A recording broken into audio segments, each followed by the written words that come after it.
Hesabu 23:1 inasema mpaka mstari wa 3. Aramu akamwambia Balaki, nijengee hapa madhabahu 7. Nijengee hapa madhabahu 7. Ukaniandalie hapa ng'ombe waume 7. Yaani baada ya mtoto akija anamwambia Balaki niandalie madhabahu 7. Jamani, sadaka zao na wao na madhabahu zao. Na sisi tuna madhabahu. Ndio maana sisi kila madhabahu inayotoa majibu ya maisha yangu. Haleluya. Amen. Bwana Yesu asifiwe. Hebu simama. Njoo. Bwana Yesu asifiwe. Sio kila madhabahu inayotoa majibu. Amen. Ya maisha ya mtu. Huyu mama alikuwa hawezi kutembea mwendo wa kazaka. Unajisikia ni mama? Unajisikia vizuri? Unatokea wapi? Mfindi. Kijiji gani? Ikwega. Anatokea Ikwega huyu mama. Alikuwa hawezi. Alipokwenda hospitalini atashuhudia mimi kwa wakati mwingine. Anasema pingili zilikatika hawezi hata hapo. Lakini alipofika kwenye madhabahu hii hapa ya Intimate Mafinga Iringa, tayari amefunguliwa, mama anatembea. Haleluya. Pigia Bwana makofi na kelele. Pigia Bwana makofi. Amen. Sio kila madhabahu inayotoa majibu. Nijifunze kitu. Sio kila madhabahu. Kuna madhabahu Mungu. Hakuna chochote. Utakuwa unatoa sadaka zako, unarudi unakuja na magonjwa, unarudi na magonjwa. Unakuja na magonjwa, unarudi na magonjwa. Huko unatoka kwenye mpaka kutoa toaka. Sio kila madhabahu inayotoa majibu. Mungu alimwambia Elia, wale manabii 450 na wao wajenge madhabahu ya kwao. Na wao Elia jenga madhabahu ya kwao. Amen. Mbona Mungu akasema sasa madhabahu moja na manabii bali ichangamane? Na Mungu alifanya hivi ili waone ya kwamba ni madhabahu ipi inayoweza kutoa majibu. Lakini madhabahu ya Elia ndiyo iliyotoa majibu. Piga Bwana makofi. Madhabahu ya Elia ndiyo iliyotoa nini jamani? Majibu.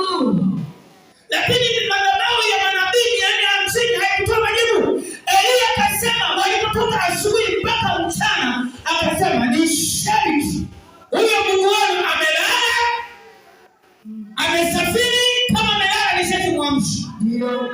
Jamaa ukaanza kujichanja maadamu ndio ilikuwa sadaka zao. Wakaanza kujichanja na mali. Wako wanakanyaga kwenye madhabahu. Hakuna chochote. Lakini madhabahu ya Bwana Yesu inajibu maombi ya watu. Haleluya. Tunaona watu wanafanya hiyo 7. Kwani unajenga madhabahu 7, unajenga mtu mmoja madhabahu ngapi jamani? Na kila madhabahu wanatoa ng'ombe na mbuzi.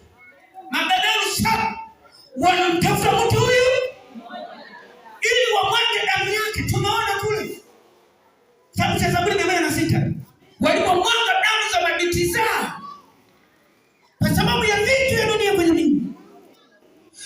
Ili mpendwa, madhabahu wanajenga madhabahu, na hapa watakulani, wanakuja madhabahu ya pili wanalani, wanakuja madhabahu ya tatu wanalani, madhabahu mpaka 7 ili utatoka huko wewe. Ni kwa neema ya Mungu kupitia maombi utatoka. Sema nitatoka. Kama akina Petro ile minyororo ilifunguka, kwa nini wewe minyororo isifunguke? Kile kitabu cha Matendo sura 12 ukisoma Petro wana akina Petro walifungwa minyororo, vipasi vingine vinamlinda Petro. Mtu aliyefungwa anakuwa na jeshi la kipepo linalomlinda mahali popote. Ndio mtu anapotaka kuja kanisani anazuiwa, anaona moyo haupendi, lile ni jeshi linamzuia, usiende. Lile tunaita ni jeshi. Amen. Ukiona una moyo haupendi ibada, jiulize una wageni ndani yako. Amina. Hao wageni wanatafuta damu yako na mwili wako, siku wanakupoteza. Usikubali. Amen. Sema usikubali. Sikubali. Mwanzo 6:11. Malaika wa Bwana akaketi chini ya mwaloni uliokuwa katika Ofra. Sikizana na msomo. Ulikuwa mali yake Yoashi Mwabiezeri, na mwanawe Gideoni alikuwa akipepeta ngano ndani ya shinikizo ili kuificha machoni pa Wamidiani. Malaika wa Bwana akamtokea akamwambia, Bwana yu pamoja nawe, shujaa. Gideoni akamwambia, Bwana wangu, ikiwa Bwana yu pamoja nasi, mbona mambo haya yote yametupata? Yako wapi matendo yake ya ajabu waliotuhadithia baba zetu wakisema, je, siye Bwana aliyetuleta huku kutoka Misri? Ila sasa ametutupa, naye ametutia katika mikono ya Midiani. Bwana akamtazama akasema, enenda kwa uwezo wako huu. Anamwambia enenda kwa uwezo wako huu, ukawaokoa Israeli na mkono wa Midiani. Je, si mimi ninayekutuma? Uko wangapi mstari hapo? Mstari wa 14. 15. Ndio. Akamwambia, Bwana, nitawaokoa Israeli kwa jinsi gani? Tazama, jamaa zangu ndio walio maskini sana katika Manase, na mimi ndimi niliye mdogo katika nyumba ya baba yangu.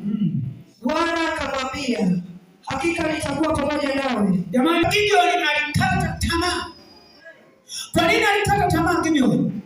Kule mbele huko nyuma ukianza kusoma Mwanzoni kabisa moja, hawa jamaa wa Midiani walikuwa wakichukua kila kitu, hawakusaza wala kuacha. Walikuwa wanalima mashamba ya ngano, wanavuna kule shambani. Yaani kwa mfano wao wamelima shamba lako la mipula la mahindi eka 5, majamaa yamekuja yalikuwa mamia, yamekuja pale, yameweka na mavisi yao, mikuki yao, mafarasi yao yako hapo na magari, mwenye shamba ndio unaenda, jamaa yakakuvuna kama mashamba yao. Hapo ni mateso. Kwa hiyo Gideoni alikata tamaa kwa ajili ya hawa Midiani. Bwana Yesu asifiwe.